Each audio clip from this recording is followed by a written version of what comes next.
नहीं, जहाँ टाइम मिलता नहीं कि फट से सूत जाते हैं।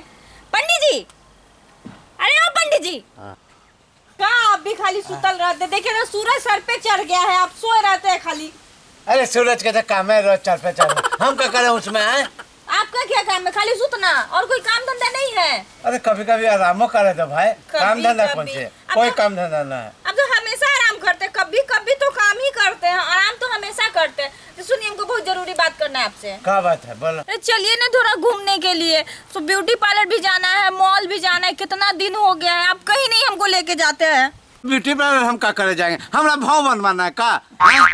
आप भी क्या बात करते? देखिए हम कितना तैयार हो के, हम कितना सुंदर लग रहे हैं। अब तारीफ भी मेरा नहीं करते हैं। और तुम तो हमेशा सुंदर लगते हो, तो क्या कहें? 10 बार कहें क्या चीज बा? अरे तो हम आप ही के लिए ना तैयार होते हैं, आप नहीं बोलिएगा तो कोई पड़ोसी आके बोलेगा का? वो हमरे लिए तैयार होती है। हाँ, चलिए ना घूमने। चलेंगे लेकिन मेरे सब फ्रेंड के उसके हस्बैंड घुमाने लेके जाते हैं, काफी हमको नहीं लेके जाते। उस सब बेरोजगार के काम को खाली मेरा साथ घूमते रहता है चैती में। आओ कुछ आपको तो बहुते काम है, खाली सुतते रहते हैं दिन भर। आओ, आजकल के देखे नहीं है कि मर्दाना लेकर टंगले है, औरत ठुमक ठुमक के चल रही है, यही घूमे जाएंगे। सही सब बोलता है, सही में आप बुढ़ा गए हैं एकदम, कोई काम की अब नहीं है। अरे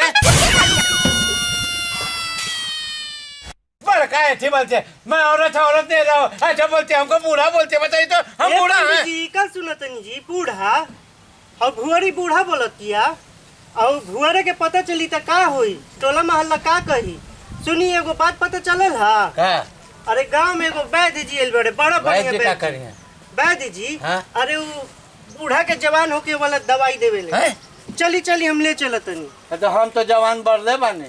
तो कैसे कह दिलिए बूढ़ा? ना तो हमारे शोकेस के देख के लोग बूढ़ा कहला, लेकिन हम बड़ी जवान बानी, जान ला तू। एक बार मिले में का हर्ज बात, चली ना मिलनी। मिलनी? हाँ मिलनी, मिल लेवे के चाहिए। हाँ चल चल चल, लेकिन ऐसे हमरा कोई दिक्कत नहीं है। अरे मिले में का? चलो चलो चलो।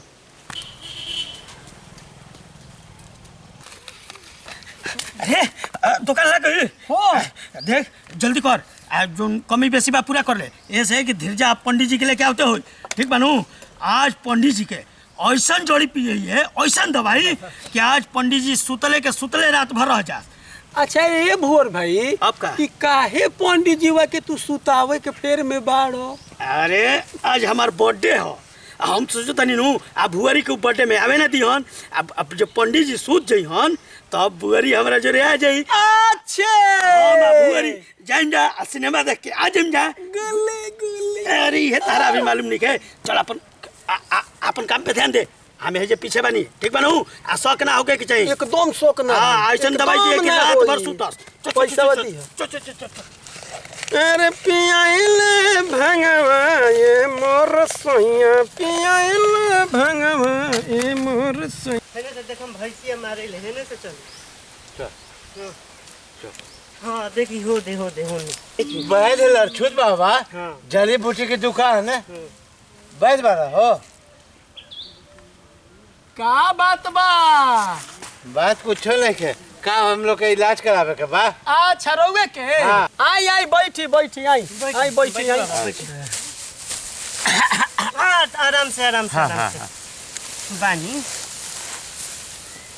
तो सब कुछ का इलाज करी ले हाँ, जी। सारा चीज के इलाज बा। खाज खजुली सूखा दिनाई, एक जीमा पेशाब में जलन, रात के सपन दोष, उल्टा सीधा ढेकार, आटा में पाटा में गासा में, जोड़ों के दर्द, कमर के दर्द, सारा चीज के इलाज बा लड़छुत बाबा के पास। बूढ़ खाई सियान हो जाई, लड़का खाई जवान हो जाई, बूढ़ खाई लपाता हो जाई। लपाता? ए बाबा हाउ बताई ना, बूढ़ से जवान होए वाला। नीचे वाला? हाँ, नीचे वाला। वो हमार बहुत फेमस दवाई हो, दारा सिंह के देले रही, अच्छा। किंग जॉन के देले रही, अभी तत्काल में अजीत सिंह के देले रही। बहुत लोग बहुत प्रशंसा बा, ऐसा बना दे कि खा पी के एक दिन में पंडिताइन खूब मनिहान रहुआ के। पंडिताइन के व्यवस्था बात है पास, रख ले दर पंडिताइन खुश हो गया। अच्छा। बना दी। हाँ। बाकी कुछ माल टाइट बा, एकदम जे पैसा हो हम दे, पहले दवाइया तो बनावा। बना दी नो। हाँ बनावा बनावा बनावा बनावा।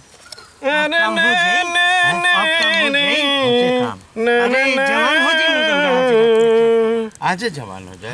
दवाइया रे गुण गवलो न जाला दवैया रे गुन गवलो न जाला दवैया रे गुन गवलो न जाला दवैया रे गुन गवलो न जाला।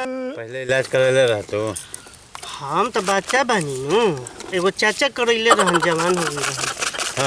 हाँ तबे नु कहनी। हाँ तो वही का तारा के चाचा कहत रहन। हाँ उनकरा के हमनी कहते जहाँ। अच्छा ली पी एकदम आँख मूंद के मन फ्रेश हो जाई। हैं पी ले। हाँ पिया पिया आज हाँ भुअरी कुछ होता है। पी पी हाले ले पी और पी तनी कोड़ुआ लगी पी पी पी पी मरी छोड़ से मरी न मरी छोड़ पी ताकत नहीं। पी पी पी पी फिर ताकत नहीं। पी पी पी पी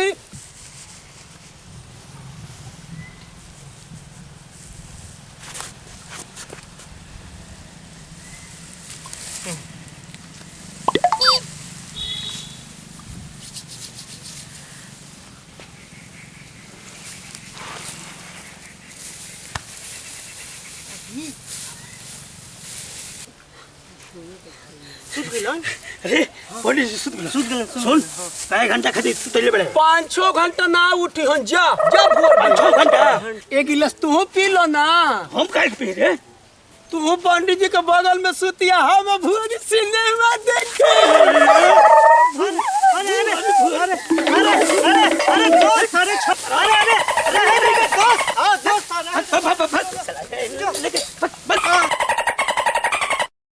भुअरी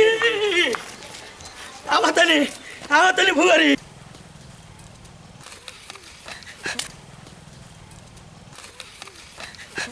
ए पंडिताई, ए भुअरी, अरे बाहर आवा हो। क्या हुआ, इतना गला फड़फड़ के काहे चिल्ला रहे हो? अरे वो पंडित जी बड़े नु।